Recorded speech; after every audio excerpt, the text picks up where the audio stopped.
Hi, I'm Kimberly, and I'm so excited to share that my roses arrived today. So I thought that we'd do an unboxing together. But before we unbox, I just wanted to let you know what I've been doing all winter to prepare for my rose orders.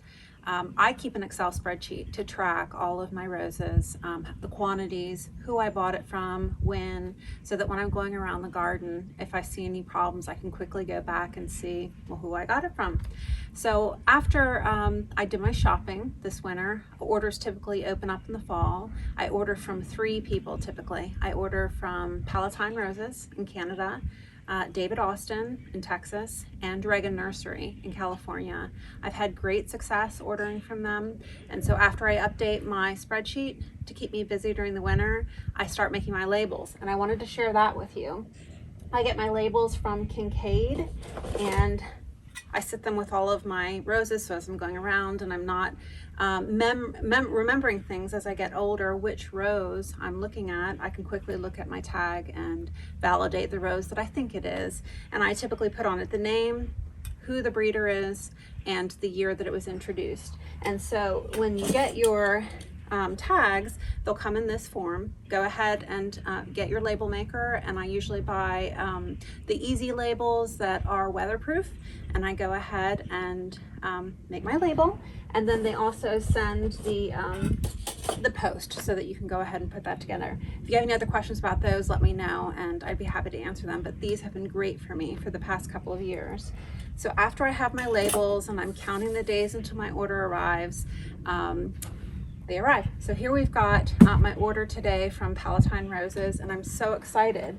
Let me look real quick and see how many roses I'm expecting in here. 6, 7, 8, 9, 10, 11, 12, 13, 14, 15, 16, 17, 18, 19. So there should be 19 roses in here. And I just wanted to let you know the size box that you're going to receive it in. Because it's coming from outside of the US, in Canada, you're going to get a certificate that shows that they're up to breeding standards to be able to bring it through customs. So you'll have that. And then of course your invoice of what you ordered. But let's go ahead and open it. I'm so excited.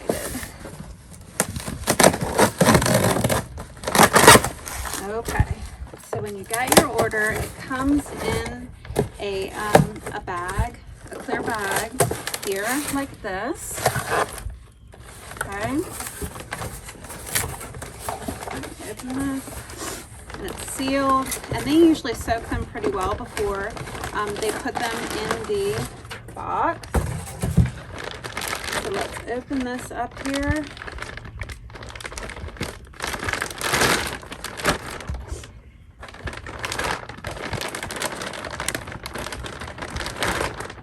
I'm sure I'm going to get messy, so just ignore that. In my excitement, I don't care. I want to see these babies. So if I were to rank my favorite growers, Palatine is number 1. I'm not sure if you've experienced that, but their roots on these roses are just so nice and large. David Austin is number 2. I always will love David Austin, but if there is a rose that I'm choosing from between David Austin having it and I can grab it from Palatine, I will grab it from Palatine hands down any day. With Regan, I'm a little bit less experienced. I've ordered from them twice now, and I'm not sure if because I'm zone 7B and Regan is in 10, I think, if the roses have a more difficult time acclimating, and I'm sure I'm going to get some feedback that that's not the case and it's just me, but I've lost some roses from Regan, but it might just be my inexperience, how to acclimate them. But I really prefer David Austin and Palatine, and I will be, of course, ordering from Regan, and I'm expecting an order from them next week that we can unbox and we'll compare. So once you open up your roses here, this is 3 roses, and they're all marked with their labels. And I'll go ahead and separate them so that you can see what to expect from each rose here. I don't want to cut any roots. Okay, so this This is Grimm Brothers Fairy Tale. The majority of these are going to be David Austin, but I do have 3 that I chose that are Chaucer Roses. And Chaucer Roses are very hardy, and I do enjoy a Chaucer Rose. So this is Grimm Fairy Tale. And my experience with Grimm is that the color is very unique, and when I'm looking at my blooms at the end of the season, the one that is still hanging on the plant the longest through the beginning of fall and even winter, it's Grimm. So that's why I bought a second of Grimm this year. And then let's see, this is Leander, David Austin. And then this is the Prince from David Austin. Now, if some of you are asking, I thought that those were discontinued roses. Palatine offers sometimes to sell some of the roses that are available that are no longer, I don't know if it's 10 years, 20 years after David Austin discontinues them. They're available for the growers to reproduce again. And so they had a special this past fall where they were offering some of these discontinued or older David Austins. So I grabbed a couple of those to add to my garden. But what you do is after you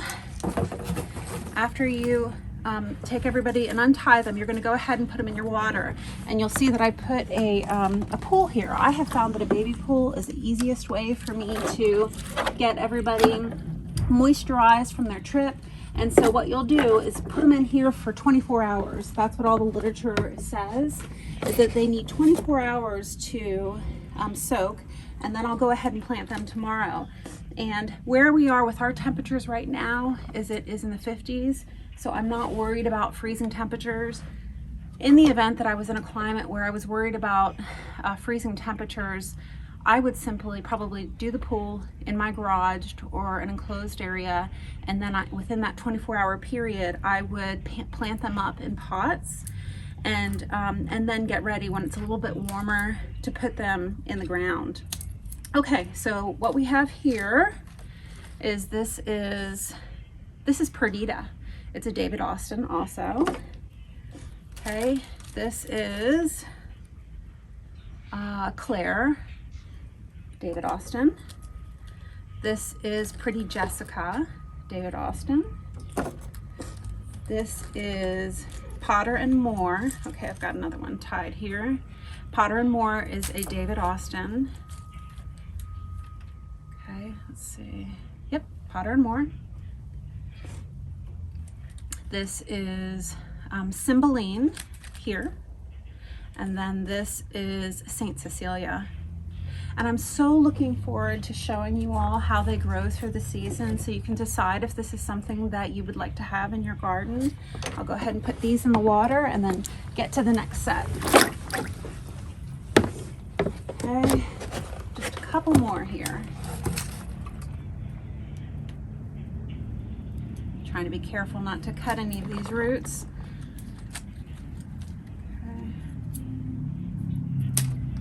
Okay, so this is a Chaucer Rose. I chose Lion's Fairy Tale, and it seemed like a really hardy rose that's more of a white color.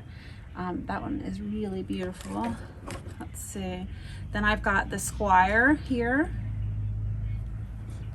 and I have Chaucer, another David Austin. Let's see.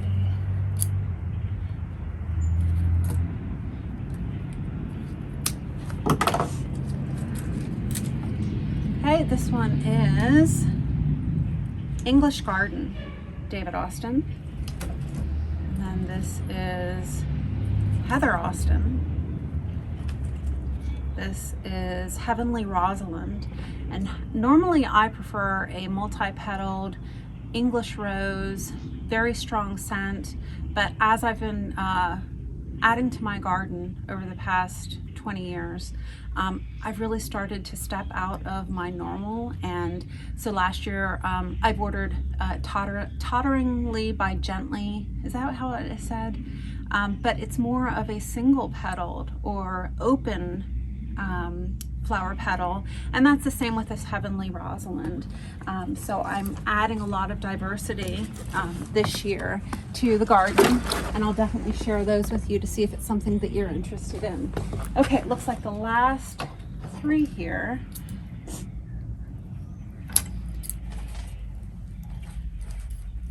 Okay. This is Polar Express. This is Accords Rose also. Okay. Oopsie, now there's 4 more here. This is Lucetta. That's a David Austin. 2 more. This is Eglantyne, and this is the second time I've bought this rose. When I bought it, I don't know if it was a decade or more ago, when we moved to this house, I brought my roses with me, and it really didn't do well, and I was frustrated with it, and I tried to move it, and I just could not get it to thrive, and ultimately it died. And so this is my second go around with Eglantyne. I hope I'm saying that right, and I'll let you know. Maybe it just does not like Zone B, it does not like me, I don't know, but we'll dig into that this season. Now we've got a last one here. It's a David Austin, and it's called Lilac Rose. So what I want to show you, I haven't looked at what the longest roots are yet, but just in case you're getting your rose order and you want to compare, let me just take a quick measurement here. So the canes on this are almost 10 inches to the base here, from tip to the base. And then if I'm looking at the roots, they might be another 10 inches, 10 and a half or so. But I have just found that these roses are so hardy from Palatine. I've never lost one. So I highly recommend them. I hope this video was helpful, and I look forward to showing you all of the blooms that we have this summer. Thanks. Bye-bye.